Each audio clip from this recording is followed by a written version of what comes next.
서울대학교 법과 전문대학의 조교수로 있는 강광문입니다. 반갑습니다. 오늘 저에게 주어진 테마는 중국법의 이해입니다. 중국의 현재를 알기 위해서는 당연히 중국 법에 대한 이해가 필요로 하겠습니다. 결론적으로 제가 세 가지 정도를 그 테마로 잡고 이걸 설명을 드릴까 합니다. 세 가지는, 첫째는 이제 중국에서의 어떤 법의 이해, 특히 이제 현재 중국에서의 법의 이해가 뭐냐, 뭐 이런 거가 있고요. 다른 한 가지는 이제 중국의 그 법제사 전반에 대해서 여러분들에게 좀 짧은 시간이지만 간단히 설명드릴까 합니다. 그리고 마지막으로는 현재 이제 중국 사법제도의 그 특징, 그것도 이제 뭐 이렇게 굉장히 깊은 얘기는 아니지만은 좀 여러분들이 알아듣기 쉽게 설명을 드리고자 합니다. 우선 첫째 문제부터 살펴보도록 하겠습니다. 우선 그 중국에서 있던 현재 중국에서 법의 용어, 그리고 법의 개념, 법이 어떤 뜻을 가지고 있는가에 대해서 간단히 살펴보겠습니다. 중국 헌법에는 이렇게 규정하고 있습니다. 그러니까 이법치국, 그러니까 법에 의해서 나라를 다스린다. 그리고 사회주의 법제를 건설해야 된다. 사회주의 법제를 건설한다. 이것을 정하고 있고, 사회주의 법제의 기본 목표에 대해서는 그 16자로 보통 설명을 하고 있습니다. 有法可依, 有法必依, 执法必严, 违法必究. 그것이 1978년에 중국 공산당의 정책 문서로 나오고, 그 후에 거의 모든 교과서, 그리고 공산당의 정책 문서, 그리고 언론에서도 자주 쓰는 용어인데, 이게 무슨 얘기냐면은 그 입법을 체계화하고 법이 있으면 반드시 지켜야 하며, 집법은 엄격히 하고 법을 위반할 경우에는 추궁을 해야 된다. 뭐 이런 얘기예요. 그것이 이제 중국에서 거의 80년대 이후 지금까지 많이 사용되는 어떤 개념인데, 그것을 뭐랄까 풀어서 얘기를 하자면은 결국은 개인이나 공산당의 정책에 의한 통치가 아니라 법에 의한 통치, 그리고 입법의 체계화, 엄정하고 공평한 법 집행과 법 준수, 뭐 이런 내용을 담고 있습니다. 그렇다면은 법학 교과서나 그리고 사전에서는 법을 어떻게 정의를 하고 있냐면은, 일반적으로 법은 국가가 제정하고, 그리고 지배계급의 의사를 체현하며 국가 강제력으로서 시행되는 규범 체계, 뭐 이제 법학 사전에 이렇게 나와 있고, 중국 대백과 전서에도 법은 결국은 국가가 만든 권리와 의무에 관한 행위 규범이다. 뭐 이런 얘기를 하고 있습니다. 그래서 이러한 법의 개념과 용어에서는 몇 가지 키워드가 있습니다. 하나는 뭐냐면은 국가가 만들었다. 그러니까 입법이에요. 또 한 가지는 강제력, 그리고 지배계급의 의사와 이익, 그러니까 지배계급의 의사와 이익을 반영하는 것이 법이다. 뭐 이런 얘기를 많이 하고 있습니다. 그렇다면은 현재 중국에서 이렇게 생각하고 있는 법이 어떻게 형성되었는지 그 원료를 이제 한번 생각해 보겠습니다. 제 개인적인 생각인데, 이것은 전통적인 중국의 법사상, 그러니까 역사적으로 2000년 혹은 3000년 동안 중국에서 그 생각했던 법의 개념과, 그리고 20세기 후에 마르크스주의, 그러니까 중국에 도입되고 특히 1949년 이후에 중국은 사회주의 체제로 가면서 구소련을 통해서 사회주의, 마르크스 이론이죠. 그게 법사상이 들어오면서 이 두 법사상이 결부되어가지고 현재의 중국의 법 개념의 어떤 그 토대가 되어지지 않았나. 그래서 제가 이런 식으로 개괄해봤습니다. 그래서 우선 중국 전통의 법을 한번 보도록 하겠습니다. 지금으로부터 2000년 전, 거의 2000년이죠. 기원 1세기 정도에 소원제즈, 그러니까 중국에서 한자의 토대를 만든 사전이 있습니다. 이것은 뭐 거의 인류 역사상의 첫 사전이라고도 불리우는데, 여기서는 법이라는 단어를 어떻게 해석했냐면은, 그 법은 지금 간체자를 쓰고 있지만 옛날에는 번체자예요. 지금 괄호 안에는 굉장히 복잡한 저 한자가 법이에요. 그러니까 지금 우리 동양에서 쓰는 법은 저 한자에서 나왔습니다. 저 한자를 어떻게 얘기를 하고 있냐면은 파싱이에, 그게 뭐냐면은 법은 형이다. 이런 얘기를 하고 있어요. 그 뒤에도 다른 설명이 있지만은. 그리고 지금 중국에서 쓰이고 있는 고대 한어 사전에서는 법을 어떻게 얘기를 하고 있냐면은, 법은 법률이고 형법이며 법칙이며 제도다. 즉 뭐냐면은 법은 일반적으로 형 또는 형벌과 동의어로 쓰이며 군주가 제정한 군주의 통치를 위한 수단, 그 군주가 황제죠, 국왕의 통치를 수단이며, 이러한 법 개념, 그 2000년 동안 중국에서는 거의 변함없이 이해되고 있습니다. 가장 중요한 것은 법은 고대 중국에서는 일단 형이나 형벌과 같이 이해되고 있다는 이 점을 말씀드리고 싶습니다. 그리고 전통 중국의 법 사상에서는 뭐 이거는 여러분들이 특히 이제 중국에서는 다소 언급되고 있지만은 결국은 중국은 유가의 법 사상과 법가의 법 사상이 이제 두 가지 이제 흐름이 있습니다. 유가 같은 경우에는 예로 나라를 다스린다. 혹은 덕을 중요시하고 뭐 형을 그 타협 그 2차의 수단으로 한다. 그리고 정치는 결국 인간에 있다. 뭐 이런 약간 덕치나 예치 그리고 인치의 그 개념이 굉장히 강한 거죠. 그래서 논어에서 굉장히 유명한 구절이 있습니다. 이거는 거의 중국의 법제사 교과서 반드시 그 인용되는 구절인데 뭐 읽지는 않겠습니다. 그것을 한국어로 이제 약간 간단히 설명을 드리자면은 권력으로서 통치를 하고 형벌로 다스릴 경우에는 인민들은 그게 준수를 하지만은 마음속으로는 뭐 부끄러움을 느끼지 않는다. 그 마음속으로는 그걸 따르지 않는다면. 그러나 만약에 덕으로 통치를 하고 예로 사람을 대한다면은 인민들은 따르면서 우러러서 그게 준수를 한다. 뭐 그런 얘기입니다. 그 뜻은 뭐냐면은 법은 필요할 때는 사용되지만은 최상의 이상적인 어떤 사회 통치 수단은 아니다는 거죠. 가장 이상적인 거는 예나 덕으로 통치를 하고 필요할 때는 법으로 통치한다. 이것이 이제 뭐 공자와 맹자를 대표로 하는 유가의 어떤 사상의 핵심이라고 흔히들 얘기하고 있습니다. 즉 가장 이상적인 거는 법이 없는 사회가 가장 이상적이겠죠. 그러나 필요할 때는 법을 사용해야 한다. 뭐 이런 이식이 있는 것 같습니다. 그에 비해서 이제 유가를 비판한 사상이 또 한 갈래가 있습니다. 그것이 이제 법가라고 하는데 그거는 결국 예보다는 법으로 통치를 해야 된다. 특히 엄벌주의로 가야 된다. 왜? 인간은 뭐 이기적이고 예로서는 안 된다. 뭐 이런 얘기가 있습니다. 그래서 유가와 법가 사상이 한나라 때, 진나라 한나라, 지금으로 한 2000년, 한 1500년 정도에서는 중국의 어떤 주류 어떤 법 사상의 기반을 마련이 되었고 유가를 중심으로 해서 법과를 결합시키는 이러한 법 사상이 중국에서 말하는 봉건 사회, 한국에서 말하면 약간 그 근대 이전의 중국 사회의 법 사상의 기반을 이루었다고 말씀드릴 수 있겠습니다. 그런데 여기서 가장 중요한 것은 뭐냐면은 유가와 법가의 법에 대한 생각이 굉장히 일치한 부분이 많다는 겁니다.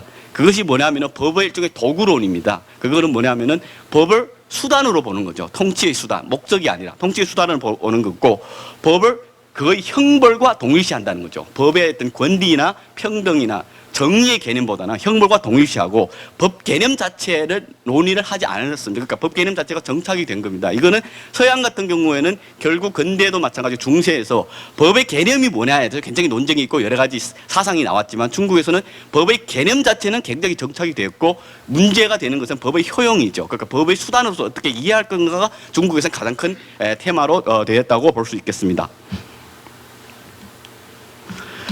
그렇다면은 이러한 전통적인 어떤 중국의 법 사상 이외에 다른 한 갈래의 흐름이 있습니다. 현재 중국의 법 개념에 대해 영향을 준 그것을 바로 일종의 그때 사회주의 법 이론이라 할까요? 마르크스 이론이라 할까요? 뭐 그런 이론인데 그렇다면은 마르크스가 생각한 법은 어떤 법이냐? 그러니까 마르크스를 포함해서 그러니까 소련 레닌의 어떤 법 사상 그리고 그것이 중국에 왔는데 이에 대해서는 제가 세 가지 정도로 정리를 해봤습니다. 그것은 바로 법의 계급성 그리고 법의 이데올로기성 그리고 국가와 법의 역사성입니다. 이것을 제가 읽지는 않겠습니다만은 법의 계급성 같은 경우에는 마르크스 엥겔스가 쓴 유명한 그 글이 있습니다. 독일 이데올로기라는 있는데 거기에 보면은 이런 구절이 있어. 그것은 뭐냐면은 법은 결국 국가 의지지만 사실은 국가 의지의 허울을 쓴 계급의 의지라는 거죠. 그 사회에 주도하는 계급의 의지의 표현이 국가다. 법이라는 거죠. 국가의 의지라는 허울을 썼지만 결국은 지배계급의 의사의 표현이 법이다. 이것이 계급성이고 이데올로기성이라는 것은 이제 중국에서 오신 분들은 잘 아시겠지만 결국 법은 문화, 도덕과 마찬가지로 경제 기반에 의해서 결정되는 상부 구조라는 뜻입니다. 그래서 뭐 부르주아 국가, 자산계급이 지배한 경우에는 자산계급의 의지가 자산계급의 생산관계가 자산계급의 법을 결정하고 봉건사회는 봉건사회의 계급관계가 경제관계가 봉건사회의 법을 결정한다. 뭐 이런 얘기입니다. 그리고 또 한 가지 가장 중요한 건데 이거는 엥겔스가 유명한 그 책이 있죠. 가족 사적 소유와 국가의 원리라는 건데 이거는 뭐 중국에서는 거의 이제 80년대까지 거의 뭐 가장 중요하게 읽혀진 책 중에 하나인데 여기에서는 뭐냐면은 국가와 법은 처음부터 있었던 게 아니다는 거죠. 국가와 법은 뭐예요? 계급과 같이 나온 거죠. 그리고 국가와 법은 영원하지도 않다. 즉 국가는 언젠가 소멸될 것이다. 법도 그와 함께 소멸될 것이다. 이런 이제 개념이 있습니다. 그래서 이 법의 계급성, 이데올로기성, 법의 역사성이 굉장히 그 중국을 어떤 80년대까지, 특히 20세기 후에 1949년 이후에 중국의 어떤 법학 교과서 그리고 중국 법학 학자들의 어떤 굉장히 중요한 그런 사상 기반을 결정했다고 우리가 볼 수 있겠습니다. 그리고 50년대 이후에 이제 중국은 소련의 이제 법제도를 도입을 하고 법 이론을 도입했는데, 그때 이제 가장 그 유명한 그 소련 법학자, 그게 아마 모스크바 대학에 학장하시고 검찰총장까지 하신 걸로 알고 있는데, 그 중국어로 웨이신스지라는 분이 있어요. 그분이 이제 1938년에 법에 대해서 유명한 정의를 내렸습니다. 그래서 법은 국가 정권이 만들었고, 그리고 지배계급의 의식을 반영하고 국가 강제령으로서 그 시행을 보장하며, 그리고 지배계급의 사회관계와 사회질서를 반영하는 총체다, 규범의 총체다, 뭐 이런 이런 얘기인데, 이 법의 개념이 거의 모든 중국 법학 교과서에 재인용되는 그런 개념입니다. 그래서 사회주의 법의 개념을 보면은 몇 가지 키워드가 있는데, 하나는 법의 계급성이고 이데올로기성이고, 또 한 가지 역사성이에요. 역사성이라는 건 아까도 말씀드렸지만 법은 영원하지 않다는 거예요. 그런 이제 얘기로 우리가 이해를 할 수 있을 것 같습니다. 그래서 중국에서 현재 이제 법의 개념은 결국은 제 생각인데 전통적인 법사상, 그러니까 2000년 동안 전통적인 법사상과 마르크스주의의 이론의 결합이 아닐까라고 생각하는데, 이러한 이제 법의 개념을 보면은 법은 뭐냐? 통치를 위한 수단이고 지배계급의 이익을 수하기 위한 필요한 형식이며, 국가 또는 국가 권력이 제정한 규범, 성문법 중심주의죠. 국가 권력이 제정한 것이 법이다는 이런 사상이 굉장히 강하게 있고, 또한 법은 필요에 의해 존재한다. 즉 영원하지 않다는 그런, 법은 우리가 필요한 수단이라는 그런 개념이 굉장히 강하게 남아 있습니다. 또 한 가지는 법치라는 건 뭐냐? 법치의 상대, 그러니까 법치는 누구를 다스리냐 하는, 중국은 법치의 상대는 국가 권력이나 위정자가 아니고 민이에요. 인민을 지배하는 수단으로서 법치의 대상이고, 법은 국가 권력, 그러니까 위정자나 국가 권력을 제어하는 장치나 질서가 아니라 국가 권력이 입법한, 그러니까 국가 권력이 정한 통치의 수단이죠. 그러니까 국가 권력에 대해서 법의 이존성인 거예요. 그러니까 법과 법치의 자율성이 결여되었다고 저는 그렇게 보고 있습니다. 그래서 법의 수단론, 그리고 법의 필요학 사상, 필요학이라는 아까도 말씀드렸지만 필요하는 한에서만 법이 그러니까 우리가 사용해야 된다는 그런 사상과 성문법 중심주의, 그리고 민이 법치의 대상, 이러한 면에서는 거의 마르크스주의 리론과 중국의 고대 전통의 법사상이 굉장히 일치한 부분이 많고, 이것이 현대 중국 사람들의 법의식에 중요한 영향을 남기지 않았을까, 그것이 제 생각입니다. 여기까지가 처음으로 제 강연 중에서 첫 내용입니다. 즉 중국에서 법이 뭐냐 이런 얘기인데, 그래서 이 부분을 조금 더 부연하게 설명을 드리자면은, 그렇다면은 이것이 일종 서양적인 그 법 개념과 어떻게 다르냐 이런 얘기인데, 요 얘기는 조금 전문적인 얘기입니다. 그래서 전문적인 얘기지만 한번 말씀을 드려보겠습니다. 서양 같은 경우는 여러분들이 아시겠지만 라틴어나 독일어, 프랑스어도 마찬가지지만 그 법과 권리 정의가 같은 단어입니다. 혹은 어원이 같아요. 그러니까 라틴에서는 주스라고 독일어에서는 레히트예요. 그 레히트가 뭐냐? 법인 동시에 권리며 권리인 동시에 정의입니다. 그래서 특히 법이라는 것은 이제 독일어로 설명을 드리자면 객관적인 권리예요. 객관적인 권리. 그러면 권리는 뭐냐? 주관적인 법이죠. 그래서 법이라는 것은 정의로운 정당한 주관적인 권리의 총합이 법이라는 그런 사상이 밑바탕에 깔려 있습니다. 특히 중세 유럽 같은 경우에는 법은 객관적인 정의 질서라고 이해가 됩니다. 그래서 그러한 질서 속에서 국가 권력은 법 질서를 유지하는 수단입니다. 다시 말씀드리면 법은 국가 권력을 유지하는 수단이 아니고 국가 권력은 법 질서를 유지하는 수단이죠. 그래서 법 질서가 1차적인 목적입니다.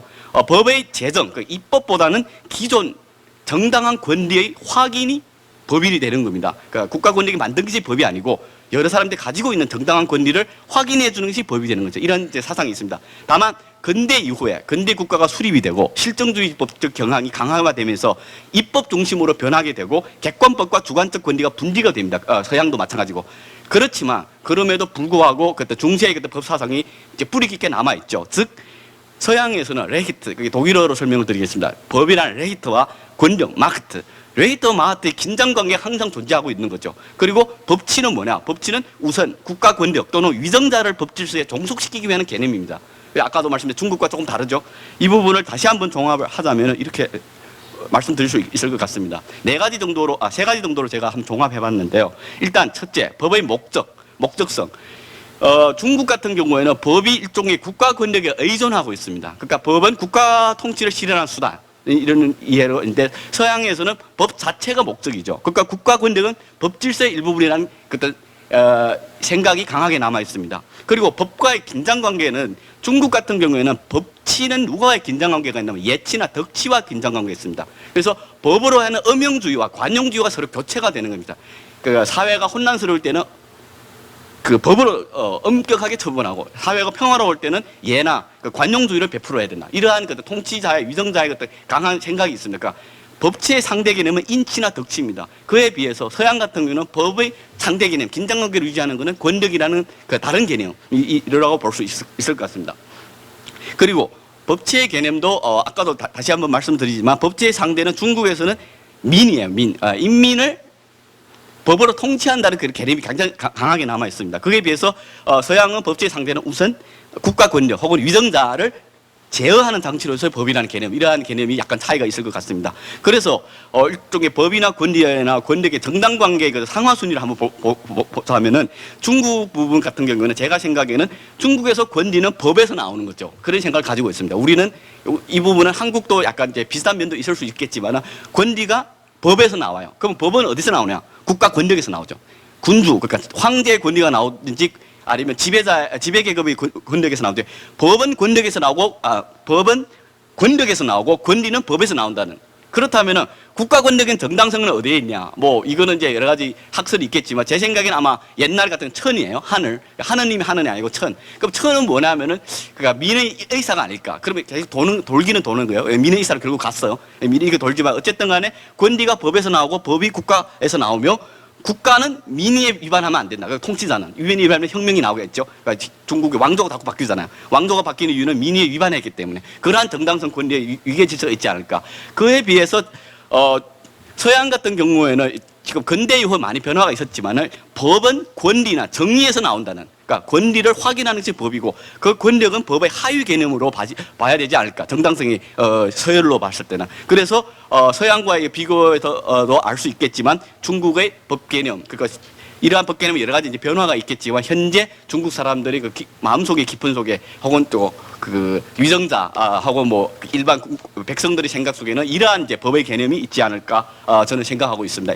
이 부분에서 지금 특히 서양 부분 같은 것도 여러분들이 좀 이해하기 쉽지 않을 부분도 있겠지만 좀 뭐랄까 좀 쉽게 설명을 드렸습니다. 그래서 이 부분을 혹시 이따가 질의할 때 다시 질문하면 제가 설명을 드리겠습니다. 여기까지가 이제 중국의 법의 개념이에요. 근데 현대 중국 사람들이 이해하는 법 개념, 굉장히 이제 일반적인 그런 얘기인데 어떻게 설명이 잘 되는지 모르겠습니다.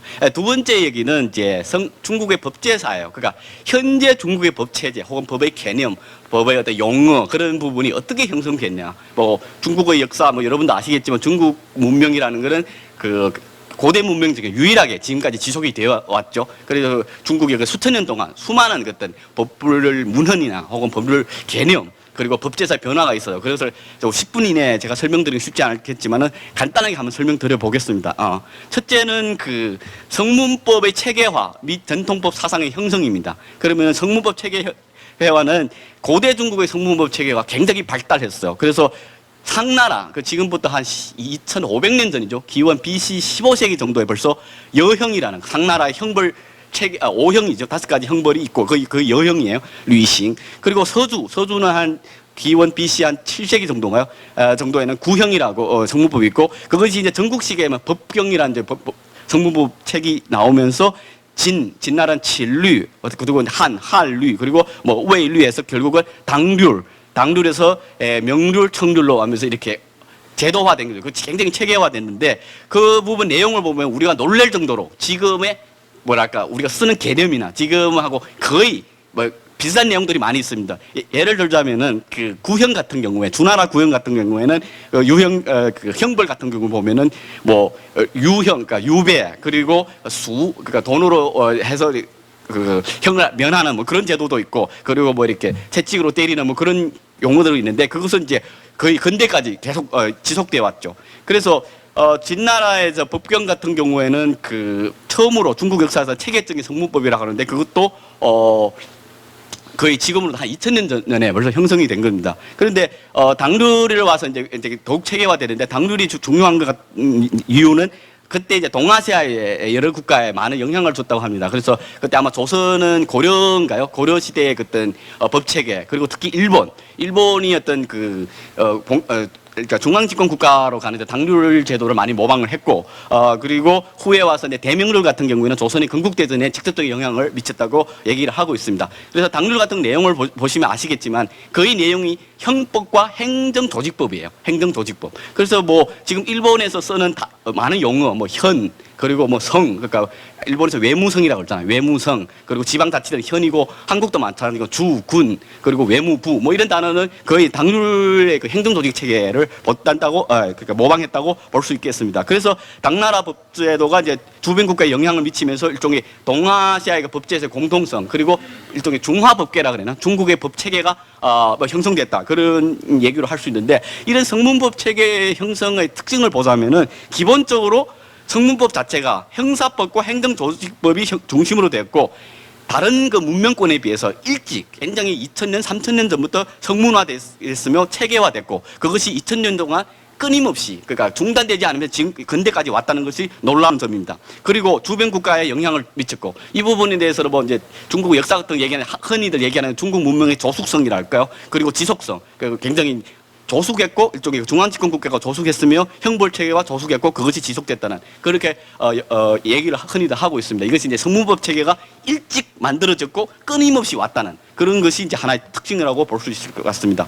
그리고 이제 법사상 같은 경우에는 아까도 말씀드린 데 여기서 간단히 말씀드리겠습니다. 결국은 춘추 전국 시대의 백가정명, 바이자정명, 그 백가정명을 거치면서 진나라와 한나라에 들어오면서 육아와 법과의 결합으로 해서 중국의 정통법사상은 확립이 됩니다. 그 확립되고 근대까지 이어왔다. 뭐 그래서 뭐 예치와 법치의 결합도 좋고 형벌과 법의 그떤 차선, 형벌과 법의 그떤 이렇게 덕을 중심으로 하고 형벌을 차선으로 하는 그런 일종의 전통이 지금으로부터 한 2000년 전에 형성이 됐고 그것이 근대까지 이어왔다. 이 정도로 할 수 있고 그리고 법률의 이제 육아화라는 얘기가 많이 있어요. 그건 좀 전문적인 얘기인데 간단하게 말씀을 드리면은 법의 해석 그리고 입법 같은데 육아 사상의 어떤 공자 논자 뭐 이렇게 공자 맹자 사서오경의 육아 사상을 많이 차용을 한다는 거죠. 지금 뭐 우리가 뭐 법을 해석할 때는 성문법을 보고 성문법이 안 되면 관습법 아니면 뭐 기본 원리로 가는 해석인데 그때는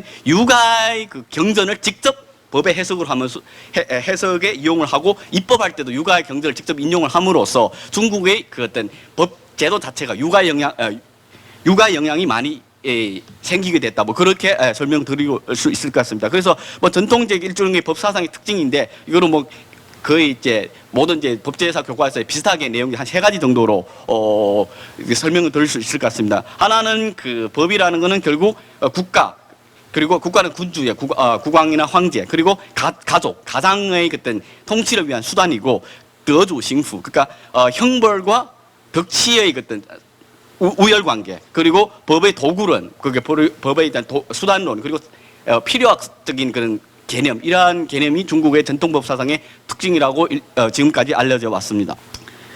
그래서 이러한 이제 법제도가 2000년 동안 지속이 되다가 근대에 와서 큰 변화를 겪게 됩니다. 근대에 와서 그것은 이제 청나라 말과 중화민국 초기인데 중국에서 말하는 근대는 일반적으로 1840년부터 계산을 합니다. 그 1840년은 이제 중국에서 아편 전쟁이 있었어요. 그때부터 중국의 문호가 개방된다고 해서 서양 문물을 받아들이게 된다고 해서 1840년대 근대에 있는데 그 근대에 와서 1840년부터 중국이 이제 조금씩 변해요. 법사상 도입이 되면서 그것이 이제 1949년까지 지속이 됩니다. 그러나 그 중간에 약간 변화가 있어요. 하나는 이제 청나라가 망하기 때문에 1911년 전까지는 청나라 위주로 해서 이제 서양의 법사상을 도입을 하고 법제도를 수립하기 시작했습니다. 그러나 그 중간에 청나라가 망하고 중화민국이 수립되면서 중화민국이 청나라의 그 지속성 연장선 위에서 계속 서양의 법제도를 도입하기 위해서 1949년까지 국민당 정권이 대만으로 도망가고 중국이 사회주의 국가로 건립할 때까지 거의 한 100년 정도, 100년 혹은 7, 80년 정도가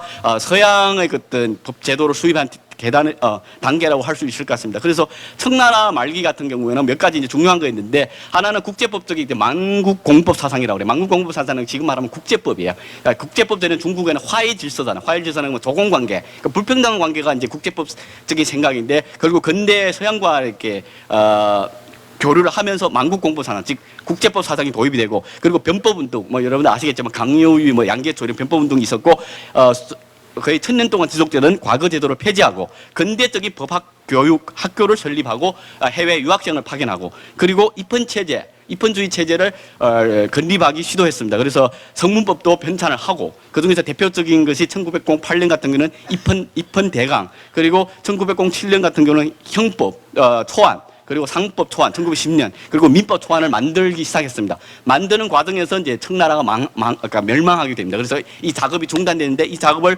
중화민국 시기 1912년부터 1949년까지 국민당 정권에서 계속 지속했습니다. 그래서 1928년 같은 경우는 형법과 형사소송법, 이게 이제 근대의 형법이에요. 그리고 1929년 같은 경우는 민법과 민사소송법, 그리고 1931년은 그 헌법 초안 비슷한 약법을 만들었고 중화민국 헌법이 1933년에 만들어졌습니다. 그래서 각종 성문법전을 만들기 시작했고 이 제도가 지금은 이제 중국과는 좀 중국과는 좀 다르지만 1949년 이후에는 대만, 현재 대만의 제도가 그때 만들어진 법체계 토대에 만들어졌습니다. 그래서 또한 이제 법 이론과 법학 교육도 해외 유학생을 많이 파악하는 근대 교육 제도를 도입을 하고 대학에서 법학과를 설립하기 시작했습니다. 그때 이제 중국에서 주요 이제 모델 국가는 일본, 그리고 대륙법을 모델로 했습니다. 그리고 일본이 뭐 명치유신 후에 좀 동아시아에서는 앞서갔다는 그런 부분도 있고 특히 이제 한자 문화권이 갔잖아요. 그래서 서양의 문물, 특히 이제 법제도 같은 거는 일본이 먼저 도입을 했기 때문에 그 영향을 받고 그때는 일본의 유학생을 많이 파견했습니다. 그래서 일본의 유학생들이 와서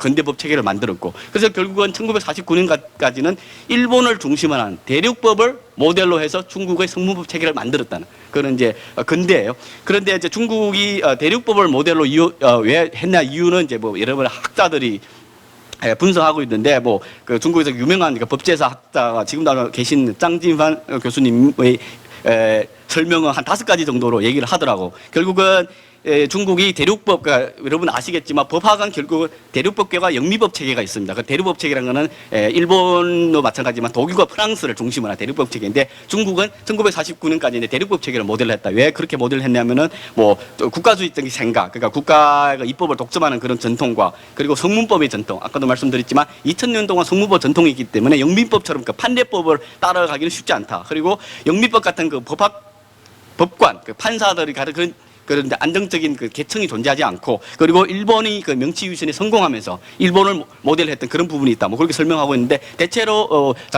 짱지만 교수님이 이러한 설명이 아마 중국에서 거의 이제 인정하고 있는 분위기입니다.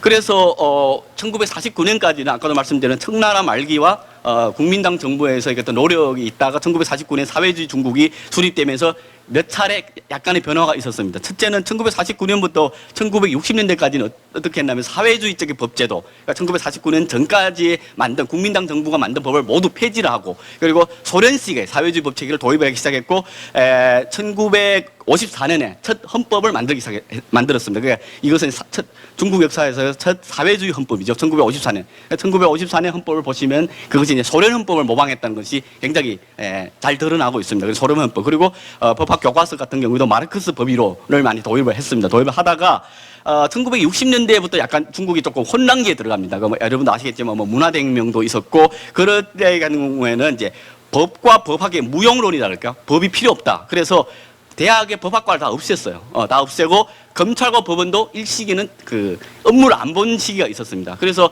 나이 드신 분은 아시겠지만 지금 60대, 50대 중국 법학자들 만나보시면 그분들이 법학 교육을 제대로 안 받았어요. 왜냐하면은 그때는 중국의 대학 자체가 법학과가 없었어요. 왜? 법이 필요 없다. 뭐 그런 이제 시대가 있었고 그것이 이제 1978년 이후에 이제 아시겠지만 뭐 덩쇼병이 올라와서 그 개혁개방 시기인데 그때는 다시 이건 안 되겠다. 그 사회주의 법제 건설을 해야 된다. 그래서 법의 그 체계화를 다시 시도를 했어. 그래서 그때는 결국은 역시 이제 대륙법을 중심으로 해서 형법, 형소법, 민법 통칙, 민소법, 행정소송법, 회사법, 계약법, 뭐 노동법 이런 성문법을 쭉 지금까지 만들고 있습니다. 만들고 특히 2000년대 굉장히 많은 법률을 만들었고 아까도 말씀드린 사회주의 법제 건설. 우리는 법을 만들어야 되고 법을 준수해야 되면 그런 이제 슬로건을 해서 법치국가 건설을 한다면서 지금까지 이제 왔습니다. 그래서 다시 한번 뒤돌아 보면은 중국 법제사가 뭐 수천 년의 역사가 있지만은 크게 몇 가지 단계로 나눌 수 있을 것 같습니다. 일단은 그 전통적인 중국 법의 형성과 확립, 그거는 아까도 말씀드린 진나라 한나라 시대에 확립됐고 근대 19세기 말까지 쭉 이어왔다고 우리가 볼 수 있을 것 같습니다. 당연히 이제 그 내부에는 여러 가지 변화가 있겠죠. 아까도 말씀드린 뭐 왕조가 바뀌고 법제도가 조금씩 바뀌었지만 기본적으로 하나의 그 어떤 테두리로 묶을 수 있을 것 같습니다. 그리고 근대 서양법의 그 수용과 성문법의 편찬, 이거는 이제 1840년대부터 1949년까지 대륙법 체계를 모델로 한 이런 하나의 시기로 묶을 수 있을 것 같습니다. 이것이 이제 지금의 대만의 제도의 그 토대로 만들어졌고, 그리고 1949년 이후에는 사회주의 법 관념 및 도입과 그 어떤 약간 혼란기가 있었고, 1978년 이후에는 개혁 개방과 사회주의 법제 건설, 여기는 역시 이제 대륙법을 모델로 했다는 그런 한 4가지 단계로 보시면 될 것 같습니다. 그래서 여러분들이 뭐 전혀 법학 지식이 없지만은 중국 법제사를 봤을 때는 뭐 이런 4가지 단계로 일단 이해를 하시면 큰 틀이 잡히지 않을까 생각을 합니다. 그래서 중국은 대륙법 일단 크게 나누어서는 대륙법 계통에 속하는 이제 뭐 국가다 이렇게 볼 수 있고, 당연히 이제 한국은 대륙법계죠. 한국은 이제 일본이나 대만과 마찬가지 대륙법계 때문에 이 성문법 자체를 봤을 때는 한국과 중국이 굉장히 유사해요. 그래서 여러분들은 법학 그 법률 조문을 보시면 비슷비슷해요. 용어도 비슷비슷해요.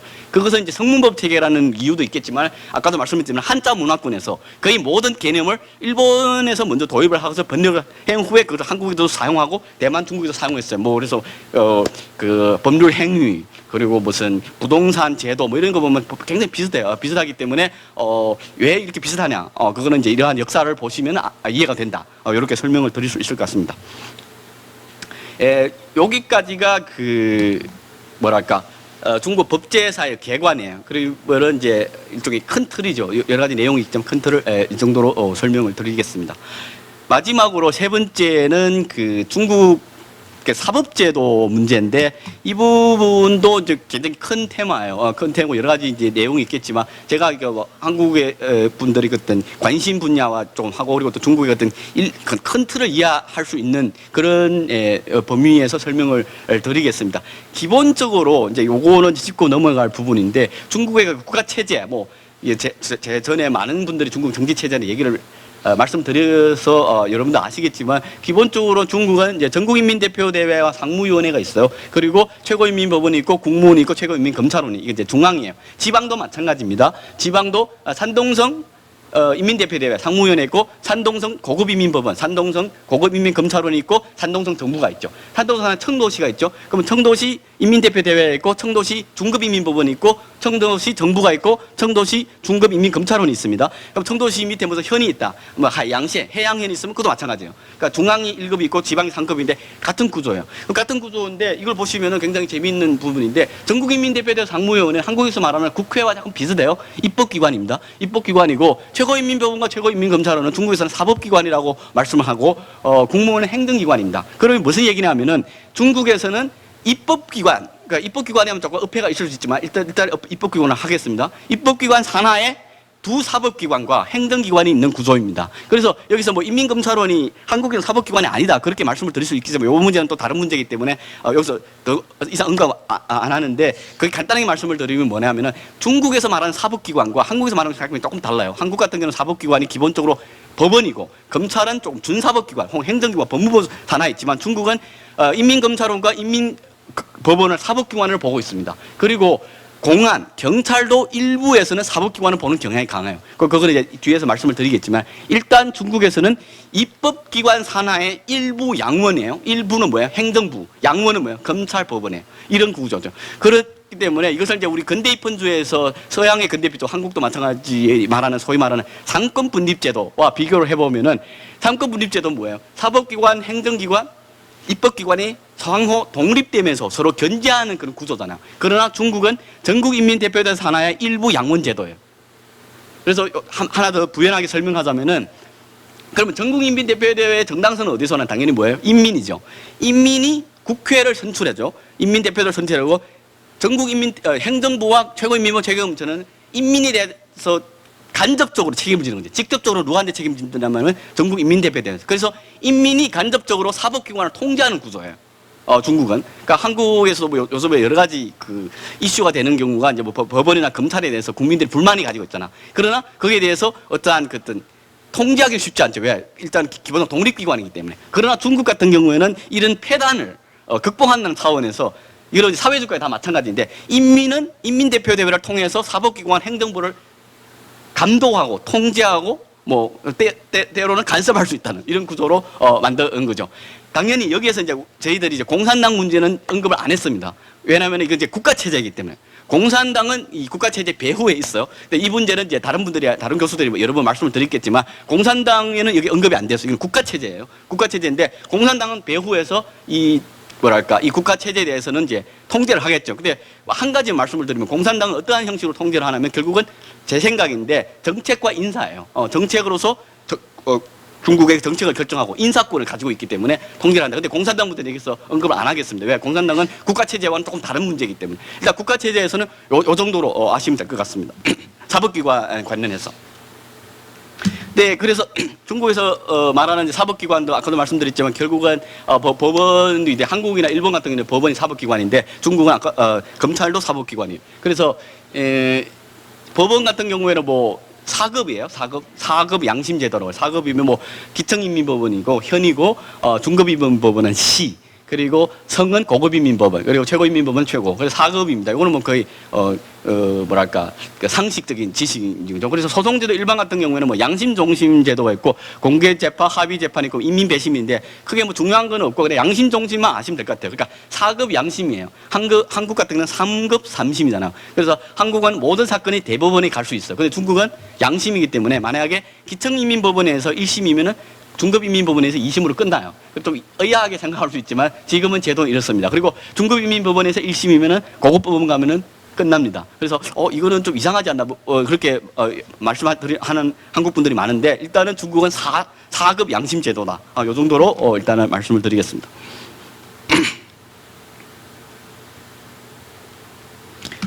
그리고 아까도 말씀드렸지만 중국에는 기본적으로 그 검찰이 사법기관이에요.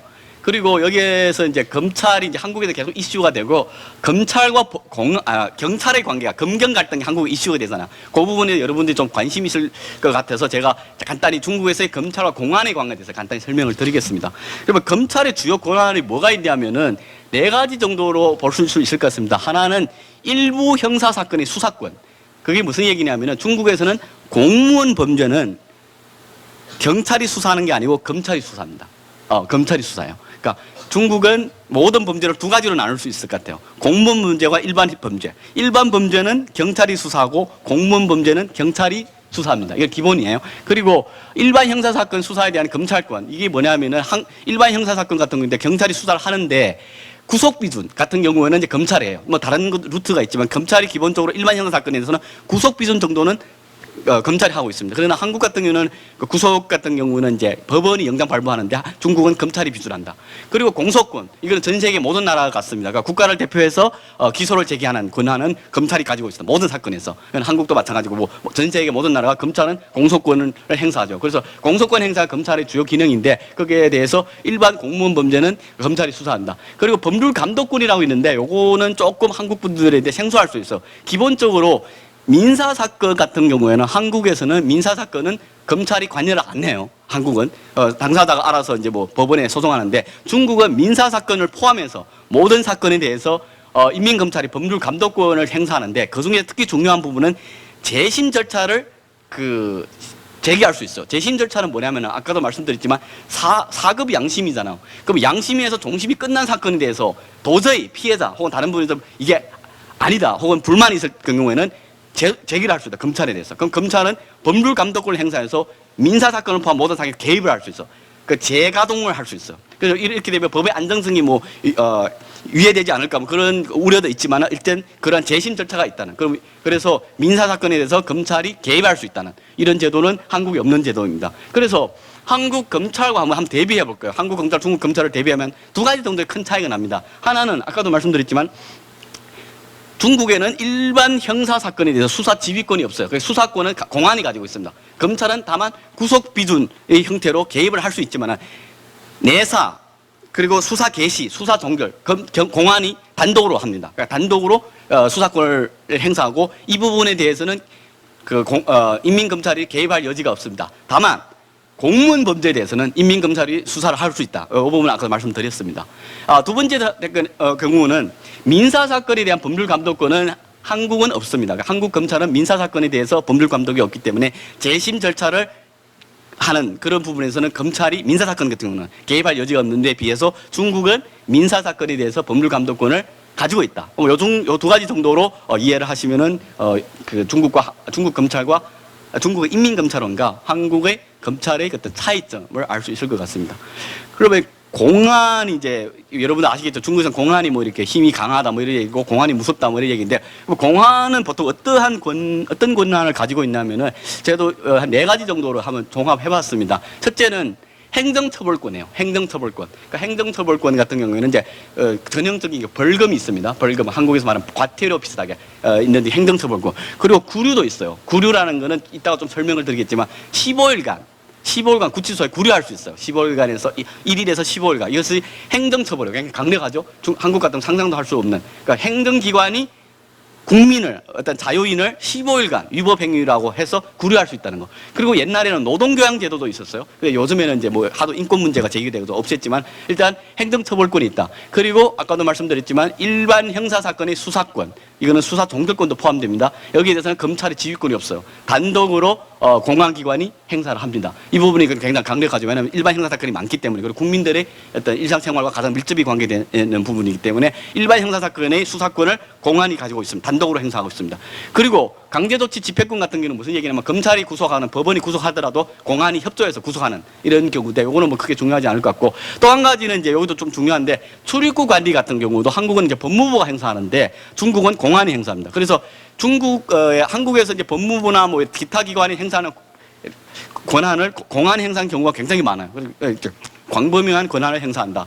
이런 얘기로 할 수 있을 것 같습니다. 그래서 그런데 이것만 보면은 중국 공안이 왜 이렇게 강하지? 이걸 이해를 할 수 없을 것 같지만은 한국 경찰과 비교하면은 두 가지인가 세 가지 정도에서 좀 차이가 나죠. 첫째는 광범위하고 강력한 행정처벌권. 요거는 이제 이따가 다시 말씀을 드리겠습니다. 그리고 독립적인 수사 진행권. 이거 한국 경찰이 지금 아직까지 가지고 있지 않는 걸로 알고 있습니다. 그리고 출입국 등 권한인데, 여기에서도 특히 이제 중요한 것이 행정처벌권과 수사진행권이죠. 근데 문제는 이 부분도 이제 한국 분들이 좀 이해하기 쉽지 않은데, 독립적인 수사진행권 이 부분인데, 한국은 이제 금경 갈등으로 해서 검찰이 수사지휘를 가지고 있고 경찰이 독립적 수사지휘를 가지고 있는데, 한국 분들이 자꾸 그런 요구를 하는 거죠. 그런 질의를 하는 거죠. 검찰이 개입을 안 하면 인권 침해 여지가 있고 뭐 그런 얘기를 많이 하는데, 근데 문제는 중요한 거는 한국의 제도가 특이한 거예요.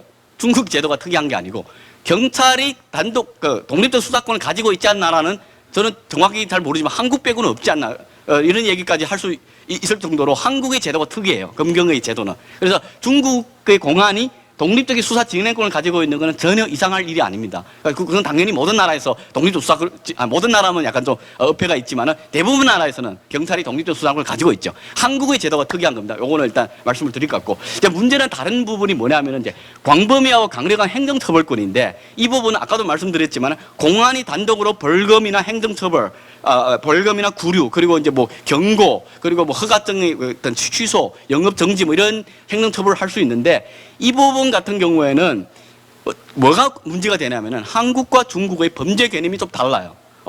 한국 같은 경우에는 뭐 음주운전을 포함해서 뭐 도박, 뭐 마약은 마찬가지지만 여러한 그때 중국에서 말하는 범죄가 아닌 개념, 행위를 한국에서는 범죄로 취급해요. 경범죄로 취급을 합니다. 그러나 중국은 범죄는 엄중한 위법 행위를 범죄로 보는 거예요. 그리고 경미한 범죄는 범죄로 안 보고 치안 위법 행위, 일반적인 치안 사건으로 처리를 하고, 치안 사건은 행정처벌로 처리를 합니다.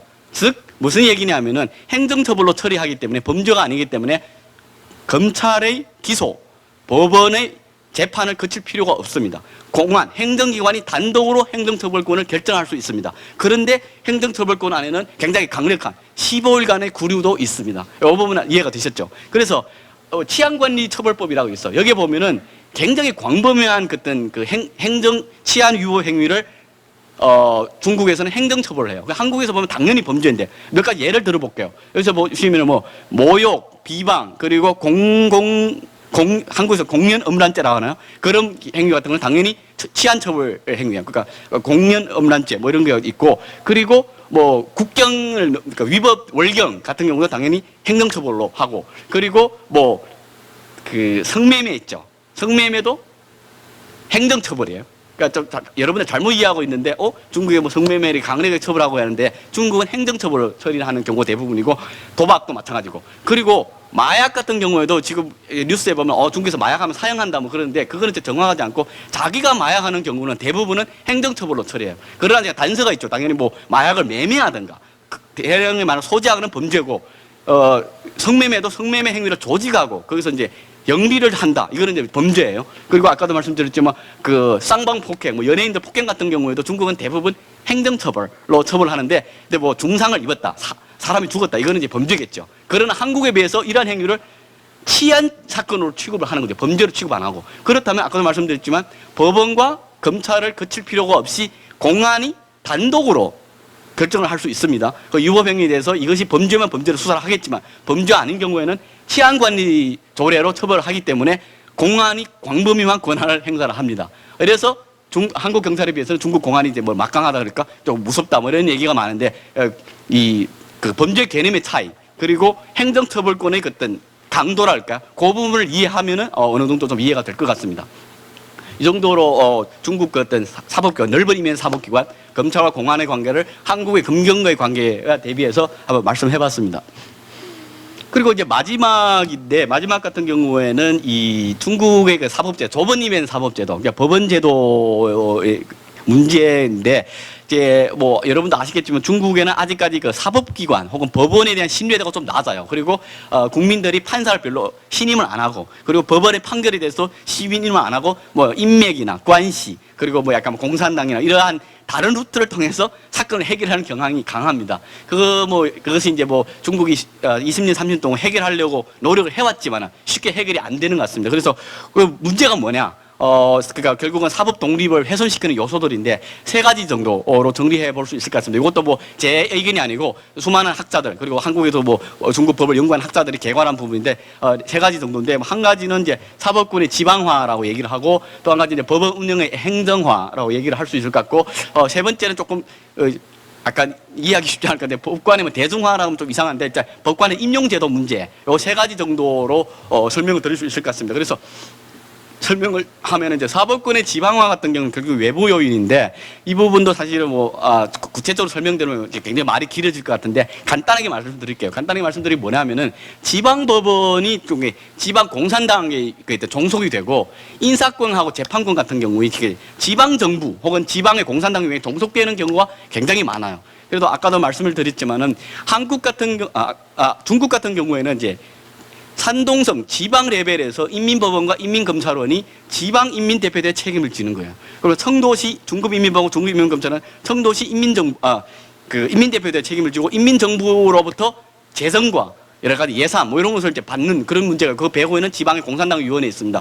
근데 한국 같은 경우는 아시겠지만 판사가 이렇게 순환 보직으로 움직이잖아요. 그러면 부산에 판사하다가 3년 있다가 서울에 올 수도 있고, 고등법원에서 판사를 하다가 지방법원에 갈 수도 있고, 그리고 뭐 또 광주에도 갈 수 있고, 이런 순환보직인데, 중국에는 이러한 제도가 상상할 수 없어요. 대체적으로 내가 산동성의 법관이면 대체적으로 산동성 평생 법관을 합니다.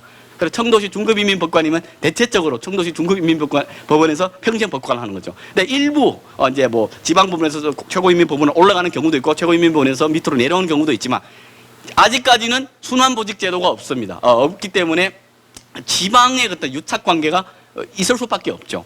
그리고 더 중요한 거는 이제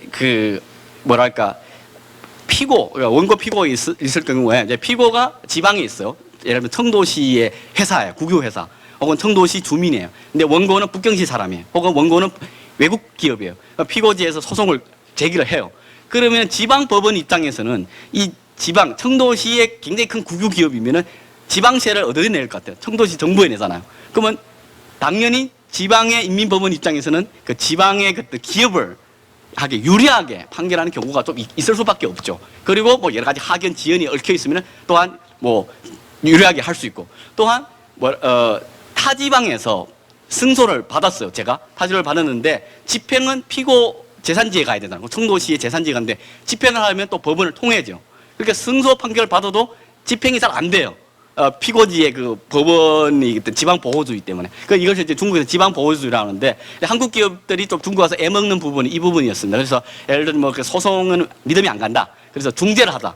뭐 대한상사 중재원, 아마 홍콩에 있는 중재원, 그리고 아니면 뭐 유럽에 있는 스톡홀름, 스웨덴에 있는 그 중재원에 가서 중재를 하면은 소송 걸 필요 없으니까 이건 괜찮지 않나. 근데 중재를 했어요. 승소 판결을 받았어. 근데 문제는 재산은 결국 피고지에 있잖아. 그러면 그거에서 집행인데 집행이 잘 안 되는 경우가 좀 있었어. 그래서 이것이 이제 중국에서 이제 계속 논의가 되는 지방 보호주의. 이거는 뭐 한국 기업뿐만 아니고 중국 내에서도 이런 문제가 있어. 아까도 말씀드린 북경 기업과 산동성 기업이 이제 소송했을 때는 산동성 기업이 유리하게 판결하는 경향이 없지 않습니다. 그래서 이것이 이쪽에 지방 보호주의라고 얘기를 하고, 이 문제가 좀 심각해요. 근데 요즘에 뭐 여러 가지 개혁 조치가 나왔지만은 쉽게 해결될 수 있을지 모르겠습니다. 이게 첫째고, 두 번째는 이제 법원 운영의 행정화인데, 이거는 이제 간단히 말씀을 드리면 뭐냐면은 한국 같은 경우에는 사법기관을 일종의 특별 일반 기관과 다르게 이렇게 위치 설정을 하잖아요. 그 판사는 일반 공무원은 또 다르다. 그러니까 판사가 독립적으로 자신의 양심과 법률 지식에 의해서 판단을 하고, 판사가 뭐 위에 뭐 이렇게 뭐 법원 원장이나 혹은 대법원의 원장 말을 들을 필요 없죠. 왜? 판사 한 분 한 분이 일종의 사법기관이라고 볼 수 있잖아요. 근데 중국은 조금 지금은 많이 좋아졌지만은 옛날에는 이제 법원을 일반 공무원과 그러니까 일반 그떤 행정기관과, 그리고 판사를 일반 공무원과 같이 취급하는 그런 경향이 있어요. 그래서 약간 상명하복 관계, 그리고 법원 원장과 청장이라는 그런 이제 민사청, 뭐 행정청, 그 형사청이라고 있어요. 그 청장의 보고를 드려요. 그 보고를 드려서 이제 받고, 그리고 또 뭐 모르는 사건이 있으면은 이거는 판사에서 애매하다. 그러면 위에 보고를 드려요. 보고를 드려서 그러니까 이거 이렇게 하라, 이런 식으로 하기 때문에 이게 지금 사법 판사의 독립성이 유지가 좀 안 되는 그런 부분이 있어요. 그래서 지금은 좀 여러 가지 개혁 조치로 많이 좋아졌다고 하지만은 아직까지 중국에서는 판사나 그 법원을 일반 행정기관과 같이 이렇게 운영하는 그런 그 어떤 약간 전통이 남아 있는 것 같습니다. 그래서 판사와 법원의 독립성이 좀 결여되어 있다. 그렇게 말씀을 드릴 수 있을 것 같습니다.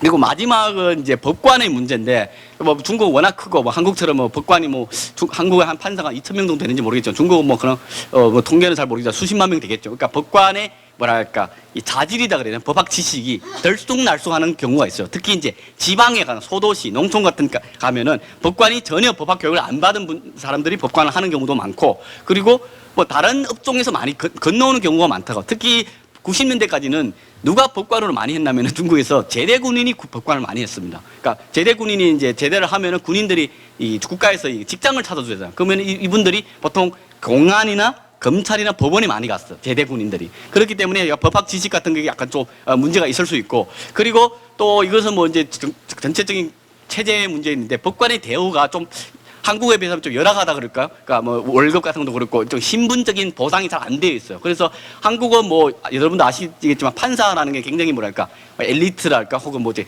특권 계층 그런 의식이 강하고, 법조인이라는 하나의 어떤 독립적인 어떤 사회 계층이 있잖아요. 근데 중국 같은 경우에는 뭐 대우가 열악한 면도 있지만은 법관의 어떤 엘리트 의식이나 혹은 그 자신에 대한 프라이드랄까 이런 것이 조금 부족하다, 뭐 그렇게 말씀드리고, 이것이 뭐 상해, 북경, 대도시는 좀 괜찮은데 지방 같은 경우에는 좀 이렇게 결여됐다고 볼 수 있고, 이런 의미에서 국민들 입장에서는 약간 판사를 신임을 안 하고, 판사 입장에서 굉장히 불만이 많죠. 뭐 제 친구들도 판사하는 분들 많은데 다 그만두고 나오고, 뭐 왜냐하면은 일은 많고 월급은 또 이렇게 뭐 많지 않고, 그리고 자신이 일에 대한 그런 것 때문에 프라이드 같은 것도 좀 없다, 뭐 그런 있고, 이건 약간 서로 간의 악순환 이런 구조로 되어 있습니다. 그래서 이 부분도 이제 2002년 같은 경우는 사법시험 제도를 도입을 했습니다. 사법시험을 도입해서 모든 판사들은 사법시험에 통과되어야 된다. 검찰도 마찬가지로 그런 식으로 하고, 법조 일원화, 그러니까 판사, 검사, 변호사가 동일하게 사법시험을 봐야 되고, 그리고 요즘에는 뭐 판사들이 법복을 입히고, 옛날에 법복도 안 입고 그냥 뭐 담배 피우면서 이렇게 판결하고 뭐 그랬는데,